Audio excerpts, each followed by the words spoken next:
All right, guys, we're back on Southeastern 16. Brian Edwards, Jay Greeson join. We're going to talk about the two early games in SEC football. Auburn is going to get a win at Arkansas. Ole Miss gets a big win in Oklahoma. We're going to talk about all of it. And boy, the comments already in the chat. You guys are fired up. Midwest picker, happy, excited, rusty, ready for basketball season and faithful. Shay, Ole Miss football almost took you out today. Have mercy. The heart attack reps here. We're going to get into all of it, but here's our setup. So Jay's got to hop off in 5 minutes. And so we're going to turn the floor over to Jay, and we're going to let him take this wherever he wants to, talking about Auburn's win, Ole Miss's win. He's going to be a little mad at me and Brian because me and Brian just faked him out before we hopped on the stream here. So we joked that Jay wasn't watching the game at the end because he was getting ready to start this show. So Brian and I joked that Arkansas had blocked the field goal and returned it for a touchdown, and Jay thought we were serious. So forgive Jay if he's getting back into the rhythm. The blood drained out of my face. I mean, last week everybody thought I was tipsy. Right now, I'm exhausted because you guys pulled the unbelievable Halloween prank. Because listen, if there's one team in college football who's going to line up to take a 9-point lead with a field goal, have it blocked, and run back for a touchdown, it is the Auburn Tigers. There is no debate about that. Look, big picture thoughts. Auburn won on Saturday, but may have lost the war because the longer Hugh Freeze hangs on, the more stuck in a quagmire this program will be, in my opinion. And holy God, Brian, you and I have only done about, 12,000 podcasts for this platform together? And in the good, we've either mentioned Josh Hubbard, Diego Pavia, or get the damn ball to Cam Coleman in every single one of them. And you know what? The first quarter, the offense was not constipated because you know what they did, Brian? They threw the ball to Cam Coleman. Holy God. Oh, my word. It's revolutionary. You throw the ball to your best player who's 6'5" and runs a 4.40. I don't know. Wow. It's been a revelation on the Plains this week. Big picture, every win's a good win. Could it be a springboard? I don't know. Jackson Arnold, turn in your gear. Ashton Daniel looked a hell of a lot better running that offense than you have all year, since the Baylor game at least. Jeremiah Cobb, you're wicked underrated. And the Auburn defense, look, we've said it multiple times in conversations across all these things. Auburn this year is wasting a championship caliber defense because Taylor Green's a dude now. And giving up 24 to Arkansas, that's like giving up 24 to Tennessee. You're not disappointed in that number. Hell no. No, at all. The big picture conversation from the other early game on ranked, you know, Lane Kiffin's got to be tickled to get that. Hasn't won a road game against an SEC ranked team, monkey off his resume. And that's fair, Michael. The defense did only give it up 17 because Jackson Arnold threw as many touchdown passes to guys in burgundy as he did to guys in white. So, and look, it's easy to blame Jackson Arnold. That was a dumbass play call. They had gone 80 yards running the football right down Arkansas's throat. And what do? They throw a quick out in the flat in the final 2 minutes. It becomes a 90-yard pick six. That's just malfeasance. But I know there are some Oklahoma fans who are unbelievably flummoxed today. I know the conversation is going to turn and land on Brent Venables because it always does on the head coach. John Mateer did not play well today. No. And both in accuracy and decision-making. Decisions, yes. Yes. I mean, and if we're going to lament, Auburn fans are going to lament about not getting the ball to Cam Coleman enough, the Santiago kid, Santiago, whatever his name is, that guy needs 15 targets a game. He should be on Arkansas. That's an Arkansas transfer. Yeah. Well, look, we got a full day ahead of us. I don't even know what has happened Vandy, Missouri. I'm just now getting calmed down after thinking Arkansas had blocked the field goal and running back for a touchdown. It would have been great. Freeze would have been out. It would have been tarmac or before he got to the locker room. I don't even know he got on a bus, Brian. Yeah, no, before he got in the locker room, maybe. Well, if Pleasant doesn't return the pick for a touchdown, I don't think Auburn wins a football game. Well, hey, Jay, since we're live, let me just I'm sorry, just interrupting for gambling purposes. Go bet Tom Aspinall to win in round 1 before the main event over in Abu Dhabi. I'm sorry, Blake, go ahead. Hey, you got to give out your plays. Come on. Speaking of, we are presented by FanDuel. Jay, I know you have to hop off. Jay's going to join me for the next one. We will wrap up any more thoughts you have on these early games, and Jay's going to join for the Vanderbilt, Missouri, Alabama, South Carolina, what we're going to do here after those games are finished. So, Jay, I'm gonna label this as Jay Greeson's opening statement on the timestamps, and then we're just going to put it at that. So, hey, you guys in the comments are great. I'll see you with Blake at around 6-ish, but I've got a prior engagement, but I know the love affair, hate affair. Look, man, we're all fans, no matter what we do for a living, and the passion is real. So, I mean, we just all share in the joys and the agony, and I'm gonna make up a word here, the fluximizations of being SEC fans. So, look, I was in Auburn a long time. I can use words like fluximizations. Yeah. All right. Well, Jay's going to fluximization on out of here. If he's making up the word, we can use it as a verb if we need to. There we go. Anyways, all right. We're going to get into all the action. Before we do, real quickly, let's tell you about our friends at GameTime Sidekicks, officially licensed stainless steel drinkware. You guys know we've been talking about them forever. Officially, every SEC school, they've got it. Over 350 more universities as well. Check out all their cups over there. Stainless steel sippy cups, tumblers, 40-ounce bottles, shaker cups. They got it all. GameTimeSidekicks.com if you want 20% off. Use that code SE16 over at GameTimeSidekicks.com. All right. Brian, let's start with the ranked matchup, and then we'll get some additional thoughts from us on Auburn and Arkansas. But, yeah, I mean, as Jay said, I'll run through a few of the numbers here too, but was Lane Kiffin's first ranked win against an SEC team on the road in his tenure there. So that's a nice development, I would say, for Ole Miss fans who we know that's always been kind of the thing is, can you go win a game like this on the road? They did. Kind of a wild game in terms of some of the decision-making. I know everyone's going to bring up the Kiffin decision to go for it. What was that, on their own 23-24? Up somewhere 12 around there, yeah. In the third quarter. But maybe, Brian, that said something about what he thought of the Oklahoma offense, perhaps. But, yeah, Chambliss finishes with 314 through the air, a touchdown.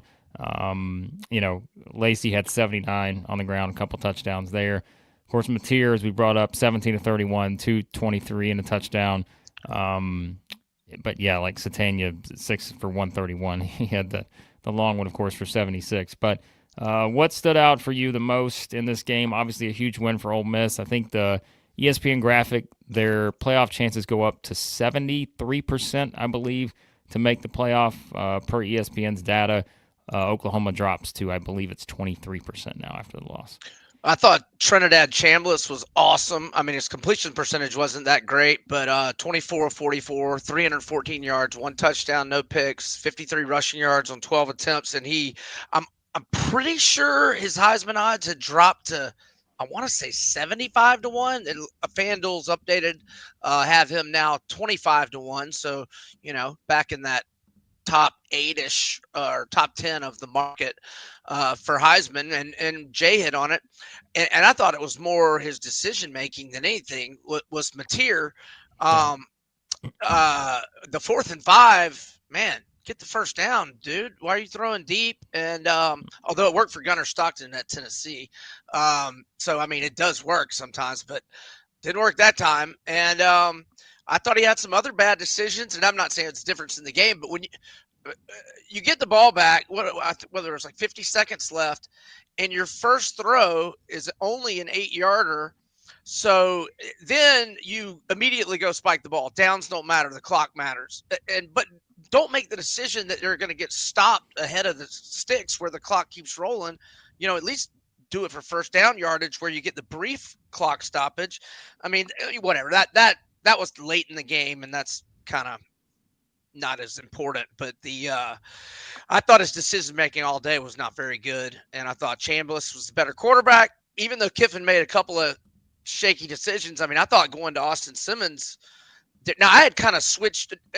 Chambliss did not come up hurt on that when he would put Austin Simmons in there for a couple of plays in the red zone. Yeah.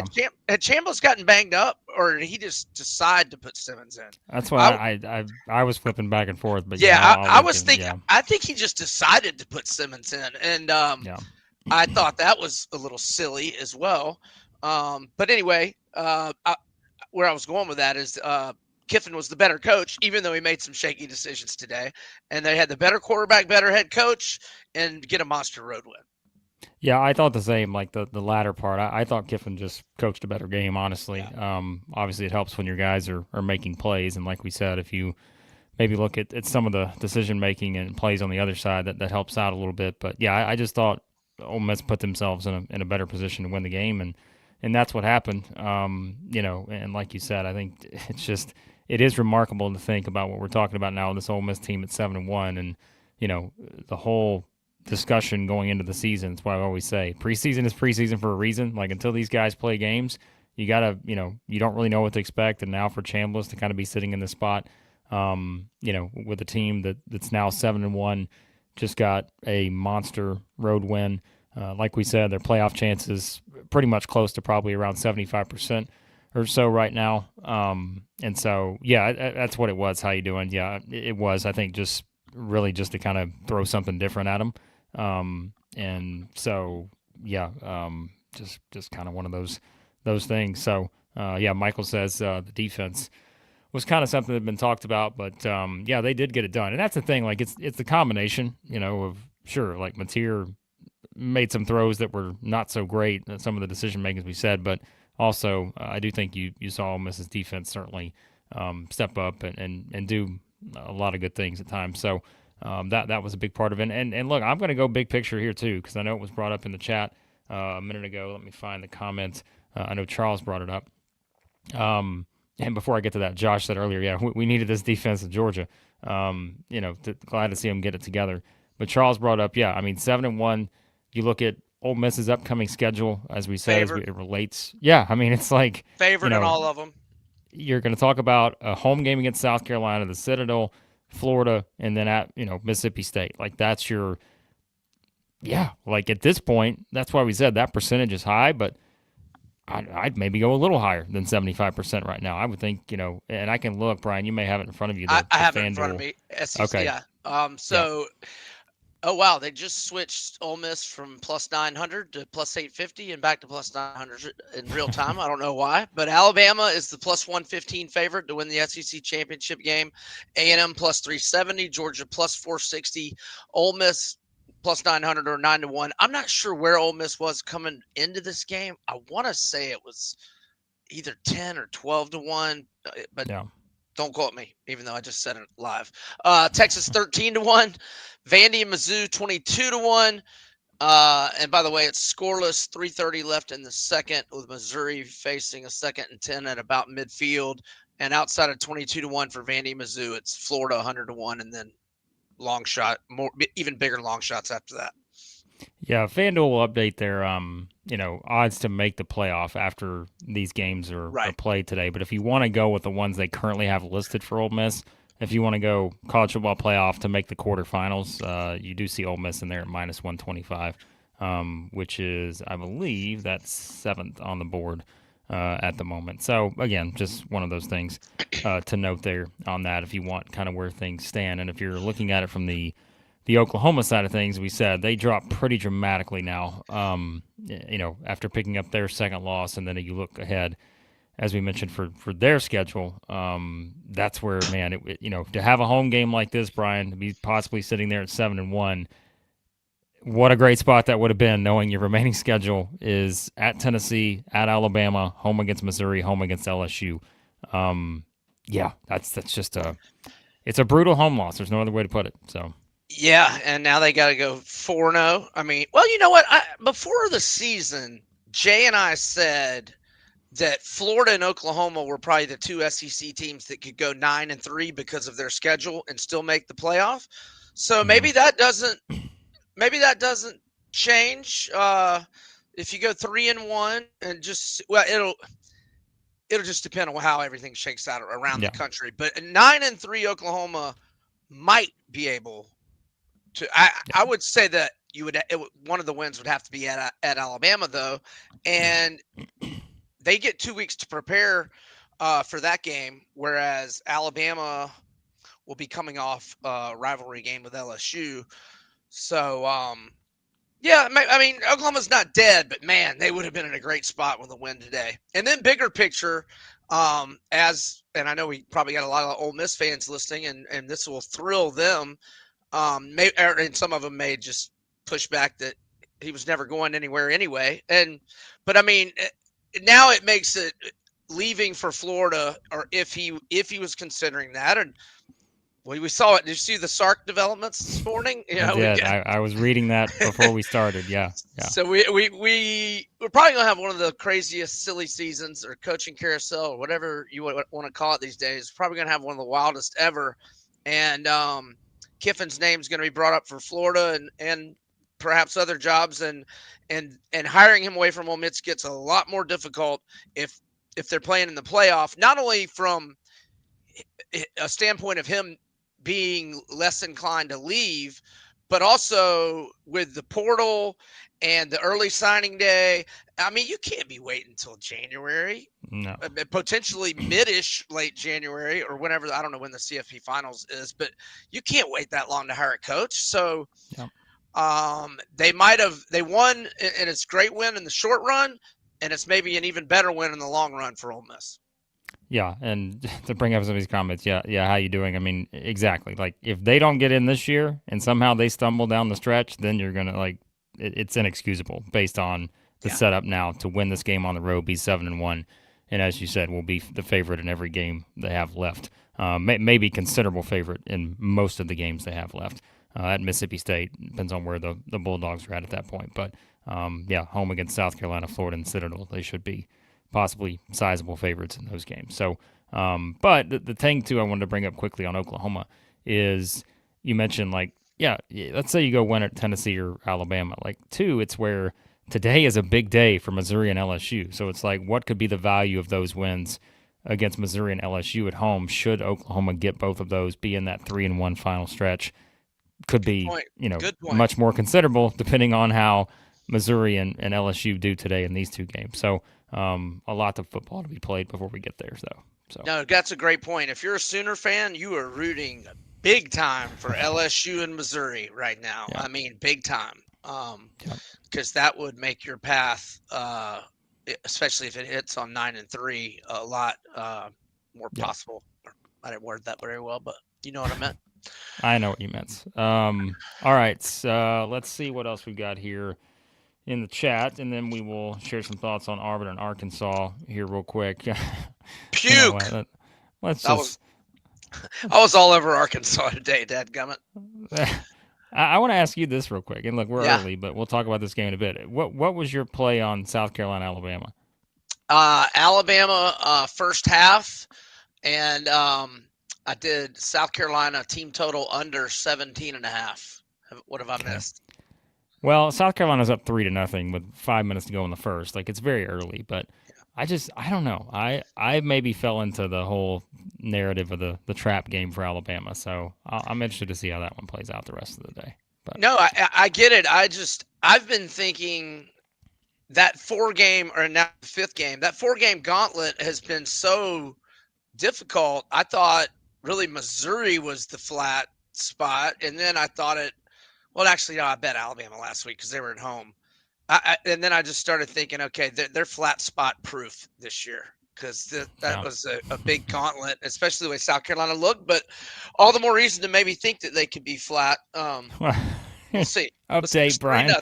Just as I said that, Alabama just scored a touchdown. So awesome. There you go. So that's asking you shall receive. But There we go. All right, a couple more things here from you guys. Yeah, no, I agree with you. Lacey runs hard. That dude is he's a hard runner, man. I would not want to try to tackle that guy. He will come at you. So yeah, very impressive with him. And Jake brings up Oklahoma defense was good statistically. Hadn't played anyone all year. Well, I mean, look, if you're looking at the offenses they played, no question. Like Ole Miss was head and shoulders above the group of, let's say, Auburn, Texas, South Carolina, Michigan, teams like that. So it was a big test, no doubt. All right, let's talk about Arkansas and Auburn. And as we said a minute ago during the Jay Greeson preamble, Auburn finally finds a way. And I know our man Donovan is thrilled about that, because Donovan not only expressing his excitement in all caps, but also asking if an 8-2-2 Auburn team is going to find a way to make it into the playoff. Well, Donovan, I don't think that's possible. But, yes, your Tigers get a nice win on the road here in another – we probably should have expected this, Brian. That was a wild game in terms of just the back and forth, the highs and lows, and should have expected it with these two. Yeah, I mean, Auburn, jumps on them. 10-zip, and then Arkansas 14 unanswered, and then Auburn's about to go in, and Jackson Arnold throws a pick six. But like Jay said, I thought that was a bad play call. You're just running it down their throat. Just keep running it, and then Arkansas's defense played really good in the second half. They just They can't. That team just cannot put it together. I mean, both of these teams have had such heartbreakers all year long. I mean, somebody was going to win today, but man, Arkansas had the 3 losses by 7 combined points. They had another loss where they're on the fringe of the red zone against Ole Miss driving, and you lose all 4 of those, and then the 4-game losing streak for Auburn, which certainly should have won the Georgia game. And if they make some field goals last week, and then McPherson goes 6 for 6 today. Crazy. And Taylon Green has been so awesome all year, and he was just awful today, especially in the second half. And Arkansas has run the ball down at everybody's throat all year, and today they just couldn't do it. So it's credit to Auburn's defense. They've just had a great defense all year long, and they not only today were they great defensively, they scored some points too with the go-ahead pick six. That always helps your defense too when you have a great defense. Like, hey, just give us a little help. Like, we'll be all right. But I'll tell you too, and obviously we'll run through a few of the stats here. And I'll do that before I go into what I was going to say. But, yeah, as we mentioned, Jackson Arnold sat after that, and Ashton Daniels came in 6 of 8 for 77 yards in that one, had a couple runs as well. Jeremiah Cobb, as Jay mentioned, was kind of the story, 28 carries, 153 there for him. They were, of course, actively trying to get Cam Coleman more involved, and had the ankle? That was what it was, right, Brian? Yes. Yes. But I guess he played. He made a difference. I mean, that's one of the best catches we've seen all year. Yeah. The one catch he had. Maybe Vernell Brown's earlier in the year might have been better, but that was a sick catch by Coleman. So he made a difference before he went down. Yeah. That was pretty wild. That's definitely a highlight one.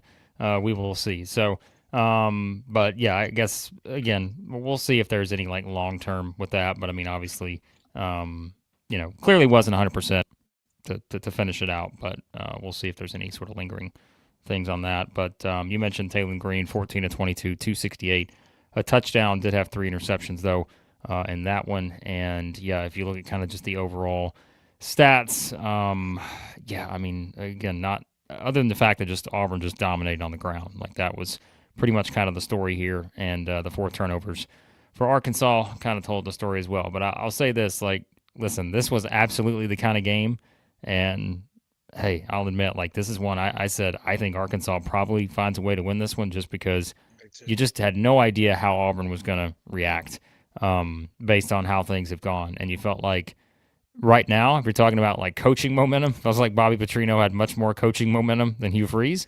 And I just thought that everything seemed to be setting up in Arkansas's favor because of all those things. But give that Auburn team credit. Again, it's not one where a lot of people, I know, were pushing the idea maybe they just completely they stay on the bus for this one. And it's like, hey, we know where this is headed. Our coach is out. Like, all right, like whatever, right? But no, like they answered the bell. And again, we're in a pretty tough spot. Like, it wasn't even one where it's like they just dominated the game, right? Like they were sitting there in a spot where everything felt like it was going against them entering the final quarter of this one. And what do you know? They outscore Arkansas 17-0 in the fourth quarter and win it. So also another more kudos to Auburn's defense. So Taylon Green rushing the ball this year, he had ran for 41, 151, 115, 53, 81, 63, and 85 yards in their 7 games. Today, 7 carries, 14 yards. So 41 was his previous low. As for Mike Washington, okay, first off, the last 2 games, Washington had 19 carries, 131 yards at Tennessee, 16 carries, 147 yards against A&M. And prior to that, he had rushing yard totals of 79, 116, 65, 70, and 63. Today, 12 carries, 41 yards. So they hold Taylon Green to his season low by 27 yards, and they hold Washington to his season low by 22 yards. So a powerful Arkansas running game that's run the ball effectively against everybody, including Notre Dame, even though it didn't really work out on the scoreboard at all. But Auburn just shut that running game down today.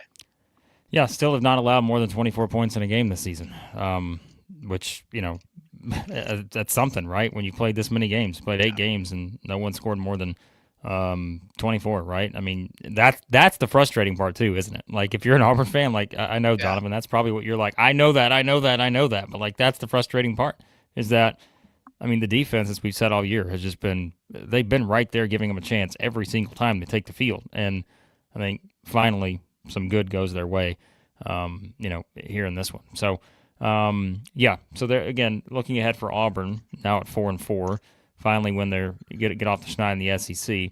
They're going to host Kentucky. They're at Vanderbilt, Mercer at home, and then, of course, Alabama. So they're going to go to a bowl game. They're going to go to a bowl game. They should be, absolutely, yeah.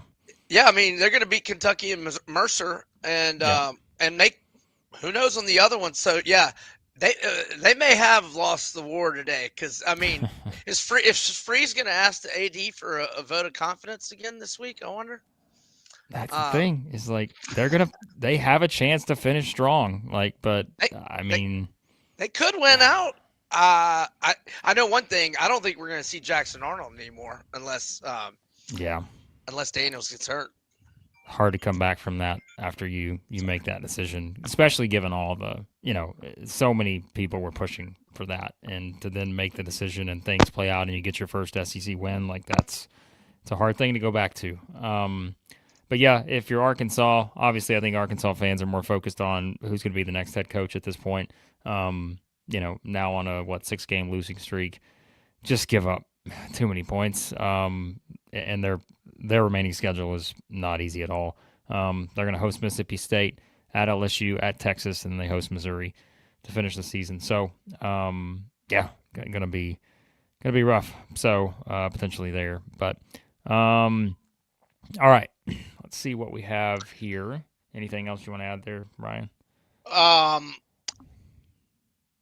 Are you looking at you want me to give you an update on the game? Or are you? No, I was just saying if you had anything else you want to add on Auburn and Arkansas. Well, just like Jay said, I mean, they have wasted a championship level defense this year. I'll just echo that. And Arkansas, it's not going to be Petrino. I said he had to go 4-3.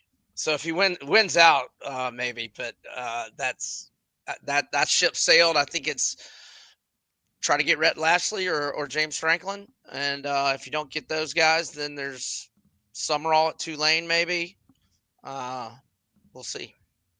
Yeah, we will see. A couple more comments from you guys, and we're going to tell you quickly about our more of our friends here at the channel, and then we're going to hop off and watch these other games here in just a bit. Yeah, Charles. I mean, we said it. Like, Ole Miss's defense, Yeah, and took it to a top 5 defense. I think, as Jake said earlier, yeah, we were bringing up, like, no question, like, Ole Miss was easily the best offense that Oklahoma had faced. They had just not faced a lot of potent offenses this season.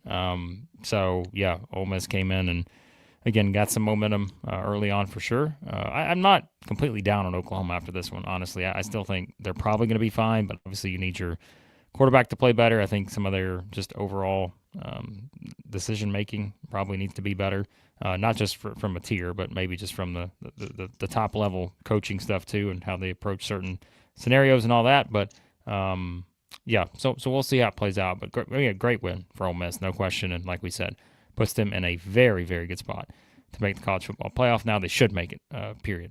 So, yep, good win, Charles, for the Rebels, no doubt about it. And let me tell you quickly about our friends that we've not mentioned yet, and then we'll wrap up here in just a few with any questions, comments you guys have as well. Yearly Company, we keep telling you, Nashville-based fine jewelry. If you want to get out, let's say your husband shopping around the holidays, you want to make it effortless, you want to buy some jewelry for your wife, well, you can do it with the Yearly Company, built on tradition, designed for meaning.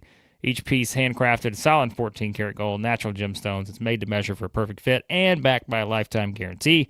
Every Yearly Company bangle custom sized, so knowing that size is the most important step before you order. That's where our friends at the Yearly Company are going to give you 100% off. It's free, the sizing kit. Over at their website, use the code SE16KIT. It'll take 100% off the sizing kit at checkout, complimentary, straight from our friends at the Yearly Company. Head over there, check it out. Also, ROKFORM, world's strongest magnetic phone case, extreme protection, super strong magnets, rock lock secure mounting. They got all kinds of fun stuff going over there this month. So if you got one of the new iPhones, you want a case, some accessories, all that, 25% off. Use the code SEC25 for 25% off. SEC25 over at ROKFORM.com. That's ROKFORM.com. And HOVI Dry Goods, your new favorite hat. They got some sweet Ole Miss hats. If you're an Ole Miss fan, checking in your new favorite hat there. Have some nice Auburn hats as well. Look no further than the HOVI hats for high-quality headwear with a great fit and unique designs. Bad Beat is the code, Bad Beat, for 15% off over at HOVI Dry Goods. All right.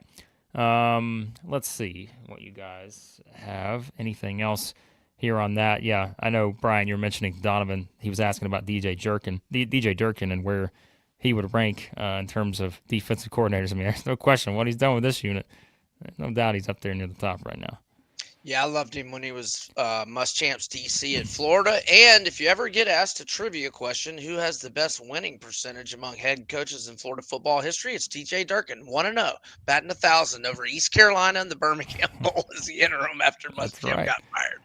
That's right. So the Florida Gators, with their next hire, will be aiming for higher than the Birmingham Bowl. No offense to the Birmingham Bowl, but I guarantee you they are aiming higher for that. But, all right, I'm going to get to this comment here quickly because there probably are still some Arkansas fans in here as well. By the way, even Ole Miss and Auburn fans may find this interesting. But Holly wanted to weigh in and say, the Cats and Hogs both looked good last night on the hardwood, Brian. Don't know if you saw any of the Kentucky-Purdue game, but my goodness, all of a sudden I'm getting texts last night. We may have, 5 national championship teams in the SEC after all these exhibition games we've seen so far. So I did not. Was it on the SEC network? Was it on TV? So they put it. Is it on ESPN or the SEC network? It was an early start, so they tipped off at like 5 Central, I think it was. Which I wasn't really sure why. I'm sure Kentucky fans can weigh in on why that was, but yeah, Kentucky looked fantastic in that one, and absolutely took it to Purdue, who again is the number 1 preseason team in the country. So yeah, just absolutely took it to them. And then, of course, for Arkansas, they dominated Cincinnati in their exhibition game there. So some excited fan bases. I know Brian among those as part of the defending national champion, Florida Gators. But, yeah, I think, Ole Miss, we said, they look really good so far based on everything I've heard from Oxford. So should be another big season in SEC basketball. I just saw the Alabama touchdown from earlier. I didn't realize it was a pick 6. Well, that's why I said, I'm like, okay, South Carolina had the ball, and I'm like, they're up 3-0, and then all of a sudden I saw it go to 7-3, and I'm like, well, I know what happened. It had to be a defensive thing. So, yeah, it was like one of those where it just completely flipped. But we'll see how it plays out. But yeah, that's where things stand right now. Alabama and South Carolina are at the end of the first quarter. Texas is already off to a big start here very early. What is it? Was it 60-yard play? I think Arch to Wingo. I don't know if that was the touchdown play. I missed it. Okay, so Arch went to Wingo for 60 yards, then Arch ran it himself for 3 for the touchdown. So a quick start for Texas. Vanderbilt, Missouri, Brian. This is still scoreless in the second quarter with these two. Now that surprises me. But. Yeah, now both teams had decent drives and were to the enemy like 40, but Vanderbilt ran a little trick play that didn't work, and Missouri on a 3rd and 3 play got stopped for like I caught the tail end of the play. I think they ran a jet sweep, and it was like an 8-yard loss. And so both teams had decent drives, but ended up going backwards and punted and pinned the other team deep. All right. We'll be back here. Jay's going to join me for the next one. We'll be back after Missouri, Vanderbilt, and Alabama, South Carolina. So you guys make sure hit that subscribe button, turn on your notifications so you know that we do go live today. We'll do that one. And then, of course, we'll have the wrap-up stream tonight after LSU, Texas A&M, and Tennessee, Kentucky. But as always, we appreciate you guys. We appreciate all of our fine friends and sponsors, including our friends over at FanDuel. And again, check out Brian and Jay's show here every week. Brian joins us for the predictions each week too, the reaction, all that. So check out all that stuff as well. We appreciate you guys. And again, we'll talk to you soon here at Southeastern 16, presented by FanDuel.